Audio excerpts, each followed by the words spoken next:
सभी साथियों को नमस्कार। आखिरकार आरआरबी एएलपी 2026 का एग्जाम जो है वो खत्म हो चुका है। 2025 में जो वैकेंसीज आई थी उसका पेपर अब 2026 में कंप्लीट हो चुका है, यानी सीबीटी 1 आप देकर अब आंसर की प्रतीक्षा कर रहे हो और ये आपके मन में बहुत सारे सवाल चल रहे हैं कि आखिर जो कट ऑफ है वो इस बार क्या जा सकती है।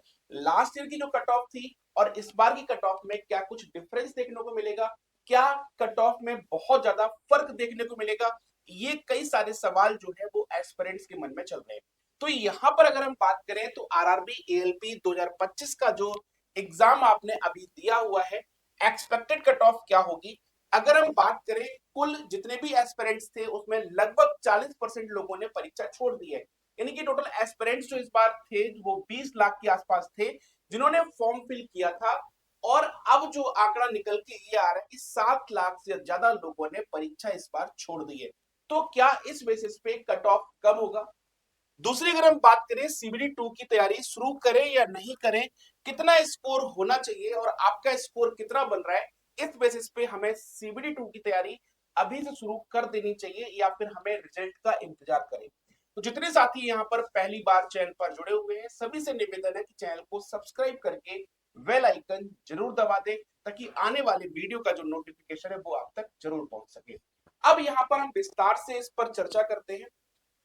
सबसे पहले इस वीडियो में जो चर्चा होने वाली है आरआरबी एएलपी सीबीटी 1 और सीबीटी 2। सीबीटी 1 आपका कंप्लीट हो चुका है और सीबीटी 1 जब कंप्लीट हो चुका है तो इसके बाद अब आप इंतजार कर रहे हैं सीबीटी 2 का एग्जाम जो है उसके लिए हम एलिजिबल हो पाएंगे या नहीं।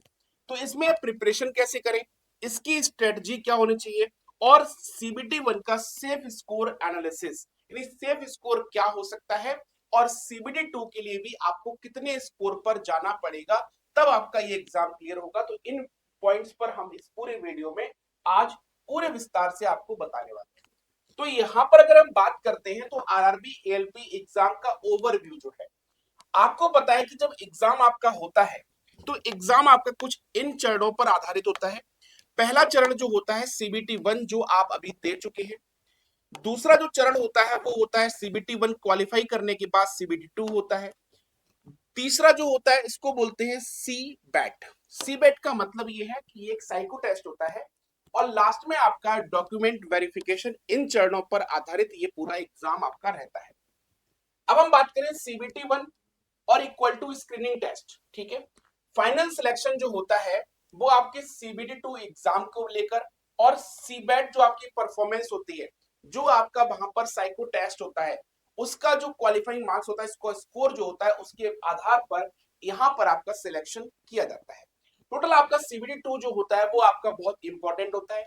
यहाँ पर आप सीबीटी 1 अगर क्वालिफाई कर पा रहे हैं, आप कट ऑफ क्लियर कर पा रहे हैं, तो डेफिनेटली सीबीटी 2 की तैयारी कैसे करें और क्या क्या करना पड़ेगा ये हम वीडियो में जानेंगे।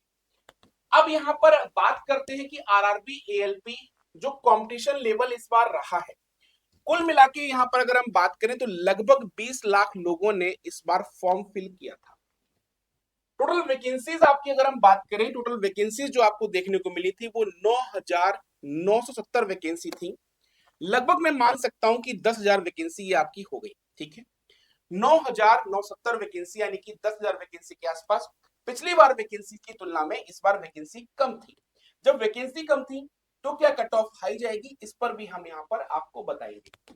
अब यहाँ पर जो कंपटीशन है यानी कि लाखों लोगों ने फॉर्म भरा है और वर्सेस यानी कि यहाँ पर जो हजारों सीट्स हैं, जो आपकी 10,000 के आसपास सीट्स हैं, उनका कंपटीशन है। यानी कंपटीशन जो है वो वाकई बहुत टफ है, जहां पर लाखों कैंडिडेट के एवरेज में अगर हम बात करें तो हजारों सीट्स हैं, उनका जो कंपटीशन है वो बहुत तगड़ा होने वाला है।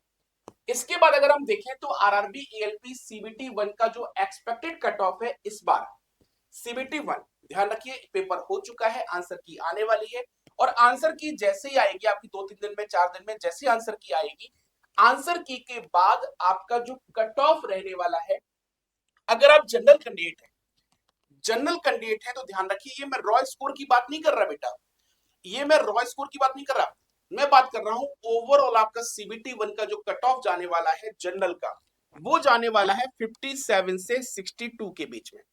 अगर आप जनरल कैटेगरी के हैं यानी कि you are category unreserved category, तो आपका स्कोर 57 से ऊपर, और 62 तक अगर आपका स्कोर बन रहा है और आप इसको लेकर निश्चिंत है कि हमारा इतना स्कोर तो बन ही जाएगा, आंसर की आएगी तो आप मैच कर लेना। इसके बाद अगर आप इस स्कोर के दायरे में हैं तो ये मान के चलिए कि आपका यूआर वाला जो कट ऑफ है वो आपका क्लियर हो जाएगा। बात करते हैं ओबीसी की। अगर कैटेगरी आपकी ओबीसी है या फिर कैटेगरी आपकी ईडब्ल्यूएस है तो ओबीसी और ईडब्ल्यूएस का जो कट ऑफ होता है वो अक्सर सेम रहता है, एक आधा नंबर का जो फर्क होता है वही देखने को मिलता है। तो ओबीसी और ईडब्ल्यूएस के जो कैंडिडेट्स हैं उनके लिए कट ऑफ जो रह सकता है वो 53 से 57 के बीच में रह सकता है। 2-3 नंबर आप प्लस माइनस करके इसमें चलना जरूर, ये ध्यान रखिएगा, क्योंकि मैं कोई एग्जैक्ट आंकड़ा नहीं बता सकता, लेकिन हाँ मेरे हिसाब से ये जा सकता है, ये मेरा अनुमान है। और इस अनुमान के आधार पर कई सारी चीजें मैंने यहाँ पर कैलकुलेट की होती हैं, तब ये आंकड़ा निकल के आता है। ठीक है, अगर हम बात करें एससी कैंडिडेट की अगर आप हैं तो एससी कैंडिडेट आपका 43 से 47 के बीच में अगर ये स्कोर आप छू रहे हैं और कैंडिडेट एससी है तो आपका ये कट ऑफ क्लियर हो सकता है। कहीं अगर आप एसटी कैंडिडेट हैं तो 36 से 42 के बीच में है तो आपका कट ऑफ यहाँ पर बेटा क्लियर हो जाएगा। यानी कि कट ऑफ डिपेंड करता है, किस पर डिपेंड करता है? आप कहेंगे सर नंबर ऑफ सीट्स कम है तो कट ऑफ ज्यादा जाएगा। कट ऑफ टोटल डिपेंड करता है पेपर के लेवल पर, साथ ही साथ कितना कंपटीशन है, कितने लाख लोगों ने वहां पर फॉर्म भरा है, उस पर आपका ओवरऑल कट ऑफ डिपेंड करता है। इसके बाद अगर हम बात करते हैं तो सीबीडी 2 के लिए कैंडिडेट जो लिए जाएंगे वो वैकेंसी जितनी होंगी उसके 15 गुना छात्र यहाँ पर सीबीडी 2 के लिए क्वालिफाई करेंगे। यानी कि 9,970 वैकेंसी है, 15 गुना उसमें कर देना तो उतने ही कैंडिडेट यहाँ पर फाइनल आपके सीबीडी 2 के लिए जाएंगे। यानी कि जैसे कि अगर हम बात करें 1000 कैंडिडेट, अगर यहाँ पर 1000 वैकेंसीज हैं तो 15,000 यहाँ पर कैंडिडेट सीबीडी 2 में जाएंगे, एग्जांपल लिया है। लेकिन आपके पास वैकेंसी कितनी है? आपके पास वैकेंसी है 9,970 वैकेंसी। यानी कि कुल कैंडिडेट जो यहाँ पर सिलेक्ट होंगे वो होंगे 1,49,550। ये कैंडिडेट जो है वो आपके सीबीडी 2 एग्जाम देंगे। यानी कि लगभग 1.5 लाख लोगों ने अब सीबीडी 2 एग्जाम दिया, तो असली जो कंपटीशन है वो आपका यहीं पर है। सीबीटी 1 कोई कंपटीशन नहीं होता, असली खेल आपका सीबीडी 2 होता है, जहां पर आपको जेन्युइन कैंडिडेट 1.5 लाख जो कैंडिडेट मिलते हैं उन 1.5 लाख में 10,000 लोग सिलेक्ट होंगे और 8 गुना जो कैंडिडेट होंगे, लगभग 7 से 8 गुना कैंडिडेट जो होंगे, यानी कि 1.5 लाख में से 70 से 80,000 जो कैंडिडेट होंगे वो आपके फाइनल राउंड में पहुंचेंगे, सी बैट वाले राउंड में, जहां पर साइको टेस्ट होगा। वहां पर फाइनल जो आपका सिलेक्शन होगा वो 10,000 लोगों का होगा जितनी नंबर ऑफ सीट्स दी हुई है।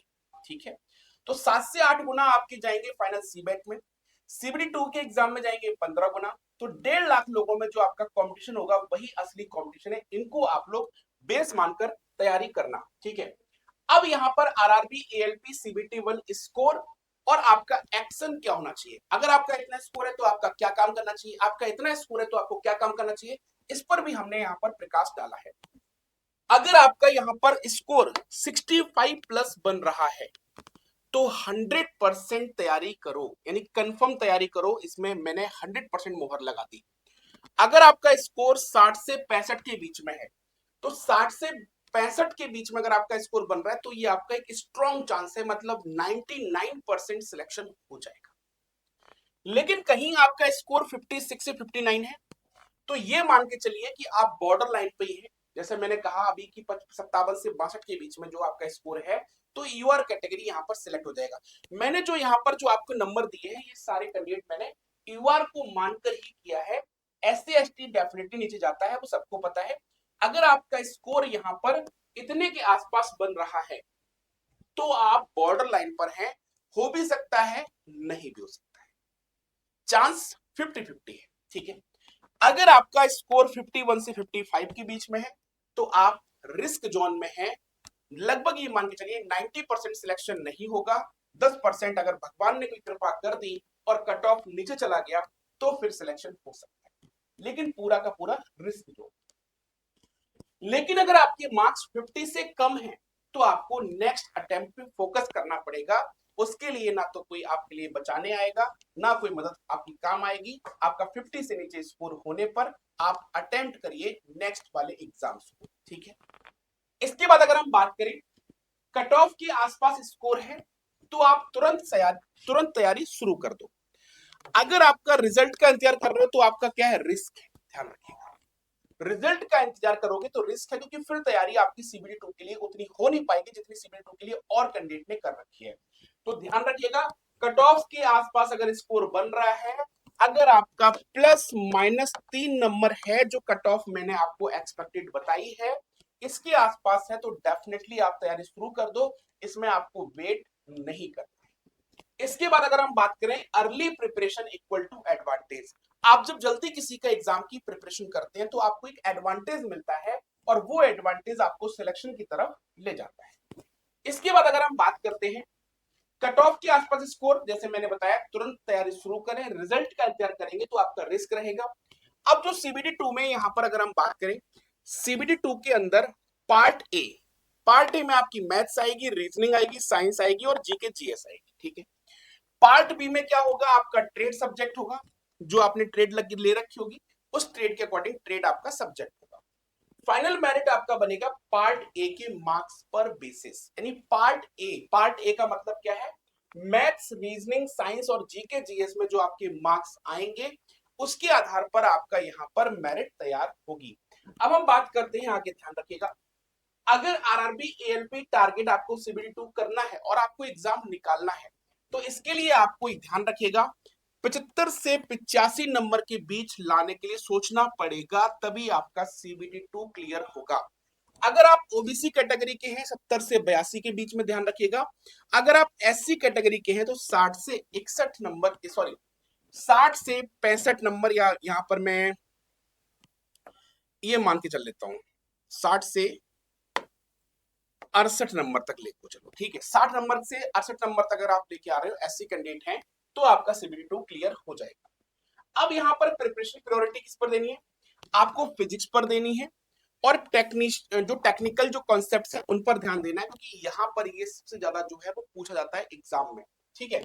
मैथ्स की स्पीड पर ध्यान देना है कि आपकी मैथ्स की जो स्पीड है वो कितनी तेज है। मैथ्स की डेली प्रैक्टिस करो, डेली प्रैक्टिस करोगे तो मैथ्स की स्पीड इंक्रीज होगी, स्पीड इंक्रीज होगी तो क्वेश्चन ज्यादा अटेम्प्ट करके आ सकते हो।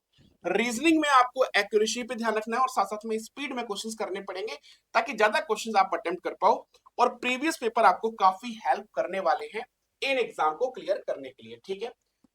तो ध्यान रखिएगा, सीबीटी 1 आपका क्लियर हो जाएगा अगर आपका स्कोर जो मैंने बताया है उसके बेस पर अगर आपका स्कोर बन रहा है तो डेफिनेटली आप सीबीटी 2 की तैयारी करना शुरू कर दीजिए। वीडियो पसंद आई हो तो वीडियो को लाइक शेयर जरूर करिएगा और चैनल को सब्सक्राइब जरूर करिएगा ताकि अगली वीडियो आपके पास समय से पहुंच सके, और अपने दोस्तों को बताइएगा। सबसे पहले आपको इन्फॉर्मेशन एसजे कंप्यूटर क्लासेस पर हमेशा मिलती रहेगी, और किसी तरह का अगर आपको डाउट है तो कमेंट करके आप पूछ सकते हैं। बाकी मिलते हैं नेक्स्ट वीडियो में, अभी के लिए नमस्कार।